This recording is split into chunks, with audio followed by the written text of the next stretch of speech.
Magandang araw. Ako si Ginoong Mark.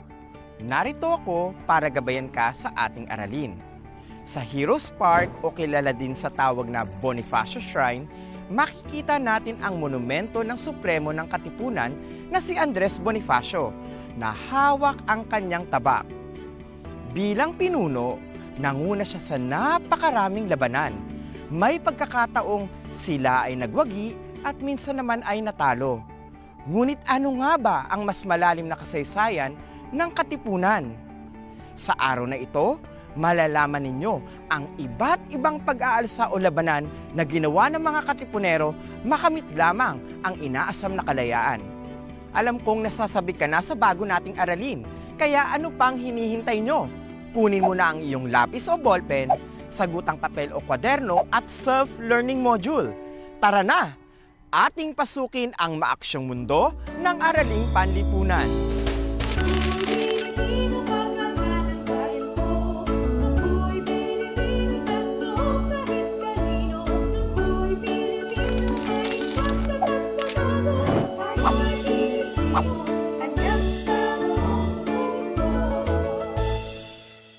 Tayo muna ay magbabalik-aral. Bibigyan kita ng 3 segundo para isipin ang tamang sagot. Unang bilang. Ano ang tawag natin sa mga rumorondang alagad ng batas noong panahon ng mga Espanyol para hulihin ang mga pinaghihinalaang kriminal? Sila ba ay Gobernador Silio o Guardia Civil? Kung ang napili mong sagot ay Guardia Civil, tama ka. Ang mga Guardia Civil ang nagsisilbing pulis sa panahong iyon. Ikalawang bilang. Sino ang katipon na nagsiwalat ng lihim ng Katipunan? Siya ba ay si Apolonio de la Cruz o Teodoro Patino? Kung ang sagot mo ay si Teodoro Patino, tama ka. Dahil sa kanilang pagtatalo ni Apolonio de la Cruz, na ikwento niya sa kanyang kapatid na si Honoria ang lihim ng Katipunan. Ikatlong bilang. Sino ang kura paroko noon ng Tondo na pinagsabihan ni Teodoro Patino tungkol sa liham ng Katipunan? Siya ba ay si Padre Mariano Gil o Padre Mariano Gomez? Kung ang napili mo ay si Padre Mariano Gil, tama ka. Kasama ng mga Guardia Civil, pinuntahan nila ang Diario de Manila upang humanap ng ebidensya at hulihin ang mga Katipunero. Ika-4 na bilang. Ano ang tawag sa seremonya kung saan ginagamit ng mga Katipunero ang kanilang dugo para isulat ang kanilang lagda bilang miyembro ng kilusan? Ito ba ay sanduguan o pagpirma? Kung ang sagot mo ay sanduguan, tama ka. Ito ang sinaunang paraan ng pagpapakita ng kapatiran o pagkakaisa sa iisang layunin na ginagawa din ng ating mga ninuno. Ika-5 bilang. Ano ang naging resulta sa pagkakabunyag ng lihim ng Katipunan? Natakot ang mga Katipunero o nagtago muna upang hindi mahuli? Kung ang napili mong sagot ay nagtago muna upang hindi mahuli, tama ka. Isa sa mga nagpakalayo-layo ay si Andres Bonifacio, ngunit hindi ibig sabihin nito ay tumigil sila sa paglaban. Alam mo bang sila ay nagpalakas pa ng puwersa at mas maraming tao ang nahikayat na sumali sa Katipunan. Bilang isang mahusay na leader, si Andres Bonifacio ay nakatanggap ng nag-uumapaw na suporta mula sa maraming Pilipino. Kaya nga, kanyang winika, Kalayaan o kaalipinan, kabuhayan o kamatayan, mga kapatid, ating kalabanin ang mga kanyon at mga baril upang kamtin ang sarili nating kalayaan. tara at magbalitaan tayo. Ang bawat malayang bansa ay may matatag na pamahalaan at pinuno. Kinakailangang may paninindigan, pagmamalasakit at tapat sa panunungkulan ang isang lider. Kamakailan ay nabalitaan natin sa mga radyo, telebisyon at maging sa social media ang ilan sa ating mga lider na nanguna upang suportahan ang mga mag-aaral upang magkaroon ng devices o gadget na magagamit para sa kanilang pag-aaral. Alam natin na mahal ang mga kagamitang ito at mabigat sa bulsa para sa mga magulang. Ngunit, nakakatuwang isipin ng ating mga lider ay naglaan ng pondo at panahon upang matugunan ang suliraning ito upang matuloy ang edukasyon kahit may nararanasang pandemya. Naway, maging inspirasyon ito sa inyong lahat.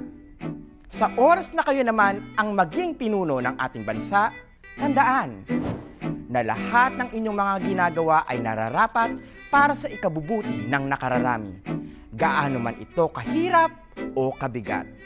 Gaya ng ating bayani na si Gat Andres Bonifacio, ang kanyang katapangan ay naging inspirasyon sa maraming Pilipino para ituloy ang laban ng buhay. Ituloy ang laban tungo sa kalayaan. Gayahin mo ako. Kumuha ka ng papel at isulat ang bilang 1 hanggang 5. Nais kong piliin mo ang tamang paraan kung papaano mo iingatan ang gadget na gamit sa pag-aaral. Unang bilang, hayaan itong laging nakasaksak para maging overcharge. Pangalawang bilang, iiwasang mabasa ng tubig. Pangatlong bilang, pukpukin kapag matagal mag-load. Pang-4 na bilang, ilagay sa ligtas na lugar. Pang-5 bilang, hahawakang mabuti.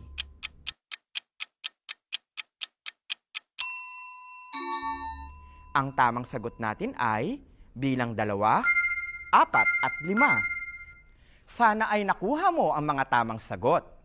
Sa ganitong paraan ay mapapangalagaan natin ang mga gadget na kaloob ng ating pamahalaan.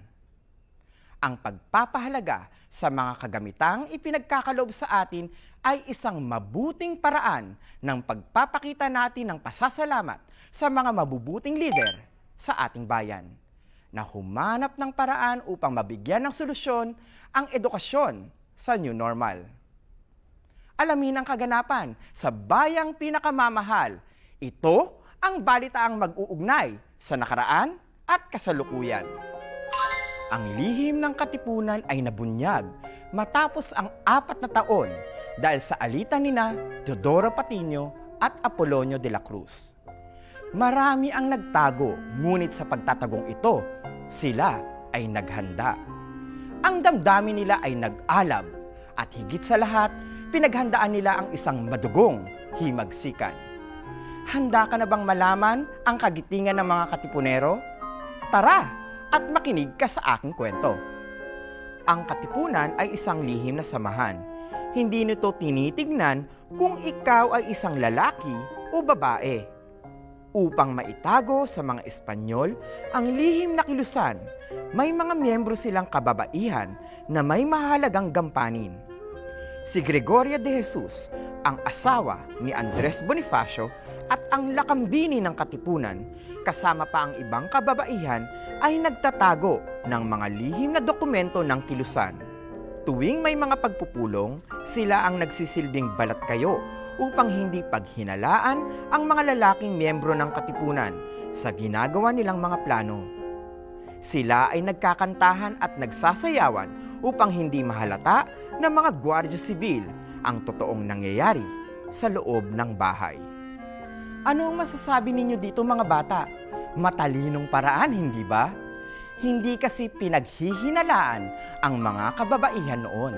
Ang nasa isip ng mga Espanyol ay tanging mga lalaki lamang ang nakikipaglaban. Pero teka, huwag nilang mamaliitin ang mga kakayahan ng mga kababaihan. Kung ano ang kaya ng mga lalaki, tiyak na kaya din ng mga babae. Ngunit, dahil sa pagtatalo ng 2 katipon, nabunyag ang lihim ng Katipunan. Naalala pa ba ninyo si Teodoro Patino? Tama ka. Siya ang nagbunyag ng lihim ng Katipunan sa pagsasabi nito kay Padre Mariano Gil. Tara't balikan natin ang nangyari sa ating kasaysayan. Galit na galit ang mga Espanyol nang nalaman nila ang tungkol sa lihim na kilusan. Agad na inutos ni Gobernador General Ramon Blanco na hanapin ang mga miyembro ng Katipunan. Imbis na matakot ang mga Katipunero, lalo pang lumakas ang kanilang loob na labanan ang mga mananakop. Dahil nabunyag na ang kanilang sikreto, agad na nagtawag ng pulong si Andres Bonifacio sa Balintawak, Caloocan. Kasama niya si Emilio Jacinto, ang utak ng Katipunan, si Procopio Bonifacio, ang kapatid ni Andres Bonifacio, at marami pang iba. Sila ay pinatuloy ni Melchor Aquino sa kanyang kamalig. Kanyang pinakain ang mga Katipunero at ginamot ang mga sugatan. Siya ay kinilala bilang Tandang Sora, ang ina ng Katipunan. Nagkasundo ang mga naroon na kailangan na nilang simulan ang paghimagsik. Wala nang takot, wala nang pangamba. Ang nasa puso't isip nila ay ituloy ang laban, ang paglaban gamit ang dahas at armas. Talagang ang matapang na tao ay hindi tumatakbo sa anumang labanan. Iyan ang dugong Pilipino. Nakakatuwa, di ba? Alam nyo bang may matanda tayong bayani sa ating kasaysayan? At hindi lang siya basta matanda, isa din siyang babae. Si Melchora Aquino ay isang lola, ngunit hindi naging hadlang ang kanyang edad para ipakita ang kanyang kabayanihan. Talagang kapag tulong-tulong, marami tayong magagawa basta't may pagkakaisa. Tara at bumalik tayo sa aking kwento. Nagkita-kita ang mga Katipunero sa Pugadlawi noong ika-23 ng Agosto 1896. Inilabas nila ang kanilang mga sedula at sabay-sabay nilang pinunit. Sinigaw nila ang "Mabuhay ang kalayaan! Mabuhay! Mabuhay ang kalayaan! Mabuhay! Mabuhay! Mabuhay! Ito ang unang sigaw ng himagsikan. Ito ang nagpaalab sa kamalayang nasyonalismo ng mga Pilipino. Handa na nilang ibuwis ang kanilang buhay sa labanan. Makamit lang ang kalayaan mula sa mga Espanyol. Sunod-sunod ang mga labanang nangyari. Pinangunahan ito ng Maynila hanggang sa nakipaglaban na din ang mga karatig lalawigan gaya ng Cavite, Batangas, Bulacan, Tarlac, Pampanga, Laguna at Nueva Ecija. Punong-puno ng galit at nag-aalab na ang pagmamahal sa bayan ang ipinamalas ng mga Pilipino. Isang karangalan ang ibuwis ang buhay para sa pinakamamahal na inang bayan. Nakakaantig ng puso, di ba? Ganoon ang pagmamahal ng ating mga ninuno para sa kalayaan. Pinaghirapan nila ang labanan, ibinigay nila ang kanilang buhay. Dugo at pawis ang kanilang inilaan. Ang hirap sigurong mabuhay noong panahong yon, di ba? Mapapaisip ka talaga ng mabuti kung papaano nila kinaya ang ganoong sitwasyon. Sa kasalukuyan, marami tayong nakikitang labanan, ngunit ito ay paglaban sa mga terorista. Ang kanilang mga kilos ay nagdudulot ng kapahamakan sa maraming tao. Nandyan ang pagdukot, pananakit at pagkitil sa buhay ng kanilang mga biktima. Ngunit, ating tandaan na ang ating pakikiisa upang mahuli ang mga terorista ay magagawa kung tayo ay magiging matapang na isiwalat at sabihin ang ating mga nalalaman. Ang buhay ay mahalaga, ang kapayapaan ay mahalaga. Walang sino man ang may karapatan na pigilan ang ating kalayaan. Gaya ng mga Katipunero, kahit mahirap, kahit masakit, ginawa nila ang lahat para makamit natin ang kalayaan upang maramdaman ng mga susunod na henerasyon ang kapayapaan at kalayaan. Kanina ay nabanggit ko ang mga lalawigang lumaban sa mga Espanyol. Ito ay ang Cavite, Batangas, Bulacan, Tarlac, Pampanga, Laguna, Nueva Ecija at Maynila. Oh, huwag kang magugulat, tama ka nang narinig. Ang Maynila ay isang lalawigan noong panahon ng mga Espanyol. Ibang-iba ito noon dahil wala pang matataas na mga gusali. Alam mo ba na ang 8 sa lalawigang ito ay may simbolo sa ating watawat? Suriin mo ang sinag ng araw sa ating watawat. Mayroon itong 8 sinag. Ibig sabihin yan ang kumakatawan sa unang 8 lalawigan na lumaban sa mga Espanyol. Sana'y naunawaan mong mabuti ang ating aralin. Ngayon ay dumako tayo sa pagsagot ng isang pagsasanay. Kunin mo ang iyong lapis at sagutang papel. Bibigyan kita ng 5 segundo para piliin ang tamang sagot. Unang bilang, paano nabunyag ang lihim ng Katipunan? Titik A, nadiskubre ng mga Gwardiya Sibil. Titik B, ikinuwento ng isang miyembro ng Katipunan. Titik C, nahanap ang isang sekretong dokumento.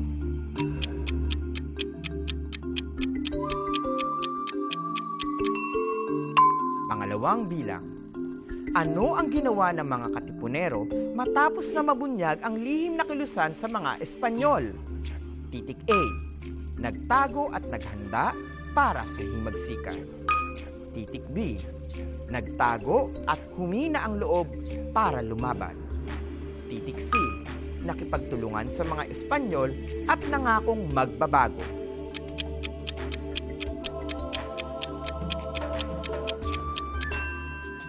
Pangatlong bilang, sino ang gobernador general na nag-utos para hulihin ang lahat ng mga Katipunero matapos na mabunyag ang lihim nito?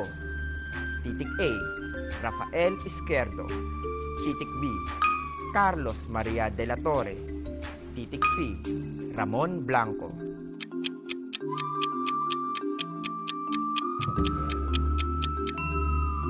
Pang-apat na bilang, sino ang lakambini ng Katipunan? Titik A, Melchora Aquino. Titik B, Gregoria de Jesus. Titik C, Marina Dizon.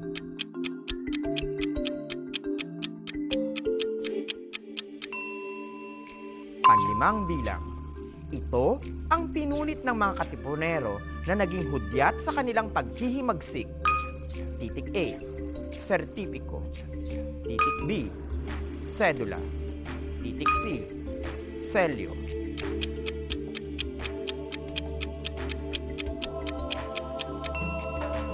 Pang-anim na bilang, paano tinulungan ni Melchora Aquino ang mga Katipunero? Titik A, ginamot ang mga sugatan at pinakain. Titik B, binigyan ng salapi. Titik C, nagpagawa ng matutuluyan.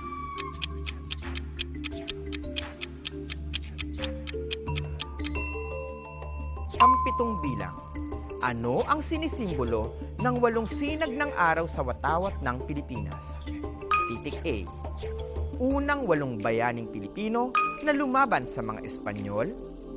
Titik B, unang 8 lalawigang lumaban sa mga Espanyol. O titik C, pareho ang letrang A at letrang B.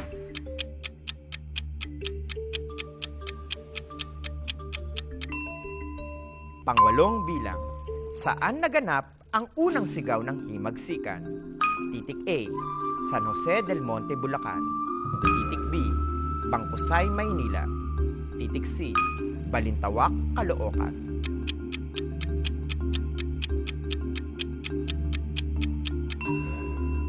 Pang-9 na bilang, sino ang tinuturing na utak ng Katipunan? Titik A, Procopio Bonifacio. Titik B, Pio Valenzuela. Titik C, Emilio Jacinto.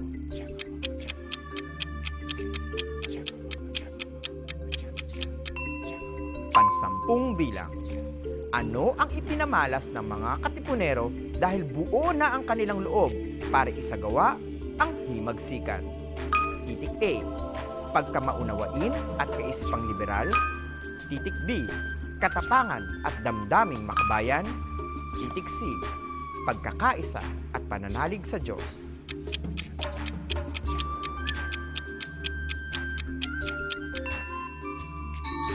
Tingnan natin kung nakuha ninyo ang tamang kasagutan. Unang bilang. Tamang sagot? Titik B. Pangalawang bilang. Tamang sagot? Titik A. Pangatlong bilang. Tamang sagot? Titik C. Pang-apat na bilang. Tamang sagot? Titik B. Panlimang bilang. Tamang sagot? Titik B. Pang-anim na bilang. Tamang sagot? Titik A. Pampitong bilang. Tamang sagot? Titik B. Pangwalong bilang. Tamang sagot? Titik C. Pangsyam na bilang. Tamang sagot? Titik C. Pansampung bilang. Tamang sagot? Titik B. Ang naganap na sigaw sa Pugad Lawin o unang sigaw ng himagsikan ay inaalala sa kasaysayan dahil ito ang sukdulang pag-alab ng damdaming makabayan ng mga Pilipino upang labanan ang matagal na pang-aapi ng mga Espanyol. Sana'y magsilbi itong aral sa atin na huwag patagalin ang pagmamaliit at pang-aapi na ating nararanasan. Tandaan na tayo ay may mga karapatan bilang tao. Ang karapatan natin ay kinakailangang irespeto. Nangyayari lamang ang pang-aabuso kung tayo ay mananatiling tahimik. Walang imik, walang kibo. Ngunit, kung tayo ay matututong sabihin kung ano ang tama at wasto, hindi tayo magiging alipin. Hindi tayo magiging sunod-sunuran. Makakamit na natin ang inaasam na kalayaan. Utang na loob natin to sa ating mga magigiting na mga bayani, ang mga katipunero. Bilang pagbubuod sa ating aralin, tandaan natin ang mga sumusunod na talasalitaan. Himagsikan, ito ang tawag sa labanan na gumagamit ng armas at dahas upang matalo ang kalaban. Sedula, ito ang maliit na papel kung saan nagpapatunay na ang isang tao ay kailangang sumunod sa anumang ipinag-uutos ng pamahalang Espanyol. Ito ay tanda ng pagkaalipin mula sa Espanya. Kamalig, ito ay bahagi ng bahay kung saan nakaimbak ang mga pagkain gaya ng bigas, prutas at gulay. Makikita din dito ang mga alagang hayop. Karatid, kalapit na lugar. Revolusyon, ito ang pakikipaglaban upang makamit ang hinahangad na pagbabago. Nais kong malaman kung ano ang iyong natutuhan sa ating aralin. Kaya naman, gamit ang social media account ng inyong magulang, maaari mong gamitin ang hashtag Mundo ng AP at sagutin ang aking mapanubok na tanong. Kung ikaw ay nabuhay sa panahon ng mga Espanyol noon, paano mo ipapakita ang kabayanihan bilang isang bata? Paano ka makakatulong sa katipunan? Ang mga mapipili nating sagot ay ating i-feature sa susunod na episode. Huwag kalimutang ilagay ang inyong pangalan at paaralan. Sa susunod na aralin, malalaman natin ang isa sa pinakamalungkot na bahagi ng ating kasaysayan, ang pagkamatay ng ating bayaning si Andres Bonifacio. Hindi siya namatay sa labanan. Bagkus, namatay siya sa kamay ng kapwa katipunero, sa kamay ng kapwa Pilipino. Kaya bilang takda, maaari mong basahin ang aralin tungkol sa kumbensyon sa Tejeros upang maging handa ka sa susunod nating talakayan. Muli, ako si Ginoong Mark. Tandaan, sa Araling Panlipunan, bida ang kabataan dahil kayo ang pag-asa ng bayan.